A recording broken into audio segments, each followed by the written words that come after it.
How would you handle this Karen story? It's called Entitled Couple Buy Our House, posted by Titanic Euphemism. So we recently went to auction and sold our house.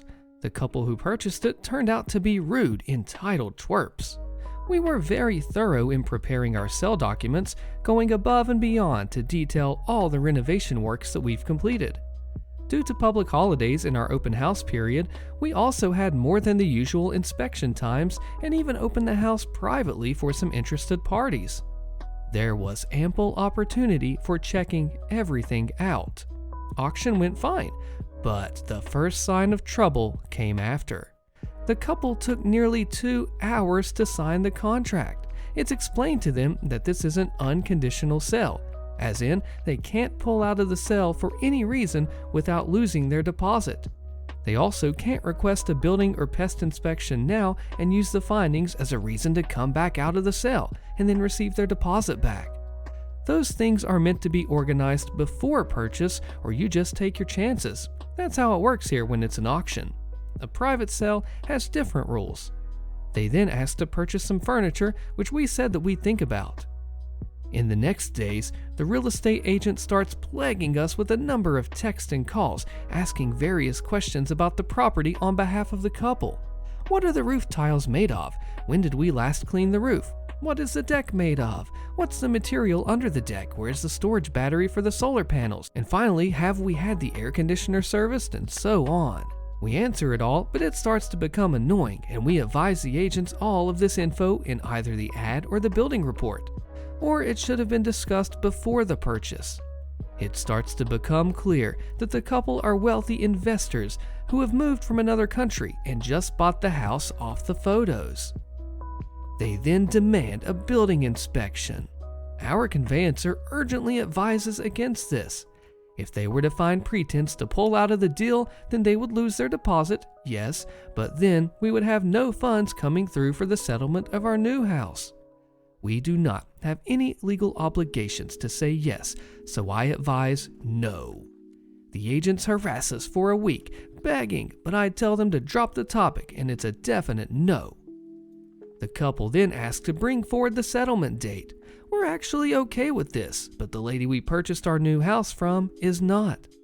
To make the money work, we need to settle the old and new houses on the same day, so we have to say no, or else we have to spend a lot of money putting ourselves up in a hotel for a few weeks.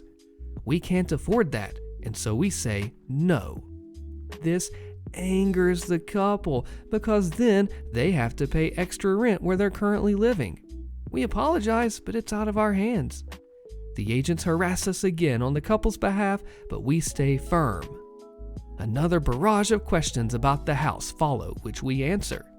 They then ask us which furniture we're selling them. Well, we decline to sell anything, as these people are just too much trouble. Then the couple asks for their pre-settlement inspection. Now, this is normal to check that nothing included in the sale contract has been moved from the home, like fixtures and fittings such as curtains and so on. It's legally not meant to be done until the 7 days before settling, and they request it 15 days out. We tried to tell them to come on the Monday or Tuesday before settlement so that the house is empty, and they refused. We end up saying yes, as we don't want them there while we have our storage containers on site and have scheduled time to be packing. We make it clear the house is not in final sale condition, and they are agreeing to settle as is with our goods taken out, and they agree in writing. On inspection day, we happen to have an old couch on the nature strip awaiting hard rubbish collection. It's been completely torn up by our cats, and not even any of the neighborhood scavengers have collected it. They are clearly upset that we didn't sell the furniture to them, and they accuse us of dumping rubbish on their property. We remind them it's not theirs yet and show them the council booking slip for collection. We drove around the block at inspection time and settled in the court opposite and watched them bring someone who we highly suspect was a builder on site without our permission. Couldn't prove it though. Finally, we are packing our storage containers the weekend before settlement. We take a 5-minute break and sit inside with the front door and container door open, keeping an ear out if anyone starts sniffing about our goods. Lo and behold, we hear people walking around in the driveway next to our containers. I am out of my seat like a shot and instantly saw these guys are builders measuring our fence. I demand to know what they think they're doing. They say they were told no one would be there and they were allowed in. I snapped and screamed at them that this was still my property, that they didn't have permission to be there and to leave. They refused and said, "Oh, we'll be just a minute doing this." I said no, they were trespassing and to get out. They start walking over to me being threatening and intimidating, getting in my personal space. Now, I'm a woman under 5 feet and I'm an easy target in their eyes, I guess. At this point, they look up and see that my very tall and large husband is coming toward them and hot-footed to their car. I call the agents and my conveyancer in a rage and let them know this is completely unacceptable and I will call the police if they are seen again, and the couple deny that they sent them. The day of settlement comes and all is good for the money. We hand our keys over and breathe a sigh of relief that this is all over. But it isn't. We get an angry email from the couple's conveyancer claiming that we left goods on the property and didn't leave it in fit condition for settlement, and that as his client wasn't allowed on the property, he couldn't check for this properly. We reminded the conveyancer that his client already put it in writing that they came to inspect too early and accepted the condition of the house. He attaches pictures of the goods that they want picked up. It's a bag of rubbish that we forgot in the shed, probably from the day their builders came and we were distracted. In the photo are also things like spare fence pickets and roof tiles, which we left as a courtesy. Fine, we say, this is all too hard, we'll come and get it. So we have to get permission to go on the property as it's not ours anymore. My husband gets there and starts packing up everything in the photo. The owners freak out and demand that he leave everything there. My husband refuses until they put it in writing what they want left. Begrudgingly, they write that they want the fence pickets and all the spare bathroom and roof tiles left. Then my husband takes the paint tins that we left. Remember, we just renovated before we sold, so we left some paint for touch-ups. They want him to leave it all there, but they refuse to put it in writing, so he takes it all and snail pellets too.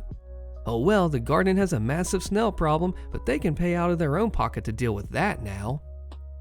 In the end, all they really wanted gone was the bag of rubbish and the decorative steel panels at the back of the house, which we left as a fixture and fitting as per contract.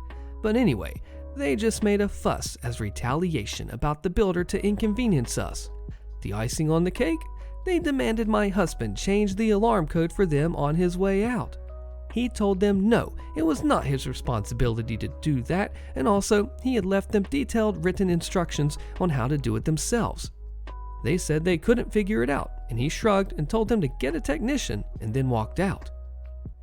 By contrast, at our new home, the previous owner left us a long handwritten letter explaining how the house works, some menus of her favorite takeout, and her number if there were any questions. She left us spare light globes, electrical parts, fittings, and spare floorboards. We were happy about that, as we intend to change out the old carpet and can now match the rest of the flooring. We found that she left behind some handwritten recipes and cookbooks. We texted her thanks for the note, and would she like her books? She was so grateful. That's how it should have gone. The people we sold to were so awful to deal with. If they had been nicer, we would have left the couple a handwritten note of our own, explaining to avoid the neighbor on the right, as he has no sense of social norms and the only way to get him to leave is to slam the door in his face. Oh, and he also has a severe pest problem on his property. It's a giant forest in suburbia and he doesn't maintain it. Oh well. Hope they don't mind rodents, ticks, and all manner of spiders, including nests of redbacks, jumping jack ants, eastern brown snakes, and foxes. Or grass that is as tall as your shoulders. We would also have explained to avoid the neighbor to the left, who we were sure was a drug dealer, bikies at his house at all hours, and constantly having roof plumbing done, pressure washes his truck most days to clean the residue. And in his off time, he plays with power tools in a manner that can only be described as grinding a block of steel. Looking back, actually, it wasn't a great place to live. Hope they enjoy. What do you think those Karens are going to do when they find out what their place is really like? Way to go, OP. What do you think? Karen doesn't like people parking in front of her house. Posted by The Fallen Polish. So when I was around 6 years old, I lived with my family in a nice house in a small city in Poland. It was a quiet neighborhood on the outskirts, and pretty much all the neighbors knew each other. There were no sidewalks around the part of the street that I lived at, only one crappy sidewalk that started on the other side in front of my neighbor's house. It's important to remember that the sidewalk was very old and in bad shape. Still, to this day, people are asking the city to fix it. This story is about that neighbor, Karen. She was an older lady, and everyone suspected that she really didn't have anything better to do than gather gossip and disturb everyone trying to rule the street. Everyone was commenting that if you wanted to get the whole area to know something, you had to tell her that message as a secret. Whenever someone came to visit us, they usually parked their car in front of our property. But on bigger meetups, like barbecues or parties, people would park in front of our closest neighbors' houses too. That never was a problem. No gates were obstructed and no one was disturbed. Well, almost. Karen hated when someone parked in front of her house. She would always run out yelling about, "How dare you park your filthy cars on my precious sidewalk?" My mother is not someone that lets someone yell at her. She had many discussions with Karen about the laws and rules that stated that she doesn't own anything outside of her fence, which means that the sidewalk is public and anyone can park on it as long as they leave enough space for a wheelchair to pass.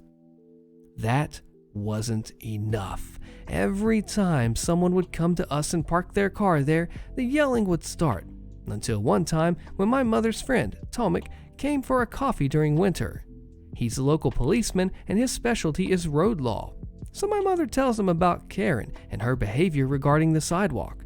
Tomek laughs since that thing was in such bad shape that it can barely even be called a sidewalk.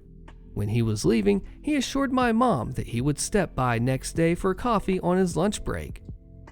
The next day comes by and I was playing with my brother in the snow. We see a black car pulling over in front of Karen's house, and as the driver gets out, Karen storms out of her house yelling, "You can't park here. This is my sidewalk. Get your filthy car off my prop." Well, there he was, Tomek, with his full uniform, hat and all, turning around towards Karen as comically as he could. "Excuse me? You tell me that I can't park my car here?" Yes. "But this is a sidewalk open to the public." "Yes, this is my sidewalk." "So, let me get this right. This is your sidewalk?" "Yes." "And you are the one responsible for taking care of it?" Proudly, Karen replies, "Well, yes, I am. That's why I don't allow anyone to park here." "Oh, that's so nice that I found you. Since it's your sidewalk, you are responsible for clearing the snow from it to not create danger for the people walking on it. Since it was not plowed, I need to write you a fine for endangering public safety," he says as he pulls out his notebook. "But no other sidewalks are plowed." "Oh, it doesn't matter. The other sidewalks belong to the city. The clearing crew is working on cleaning them. But since this sidewalk is yours, it is your responsibility." "But I'm old. I can't shovel the snow." "Then you need to hire someone to do that. Of course, if this sidewalk happened to be of public property..." Yes, it's not mine." "No." "But a moment ago you were yelling at me that it was. So what is it? Is it yours or not? Because I don't know if I should fine you now." "No, it's not mine." "All right, seems we've cleared that up. Now, if you ever harass anyone like you did with me, it could result in a fine. So, I recommend you watching out on what you claim to be yours." And then he proceeded to cross the street and enjoy a coffee in our house. Karen never disturbed anyone for parking in front of her house again. She would only stare at people trying to burn holes in their skulls with her sight. I love this story because I didn't expect the cop to come out in full uniform and then just make it awkward for her, and really did an awesome job. Way to go. Sued the HOA president for forcing bullcrap rules on all of us, and I'm not even in the HOA. Click the video on your screen. You don't want to miss this crazy story in the fallout, and I will see you there.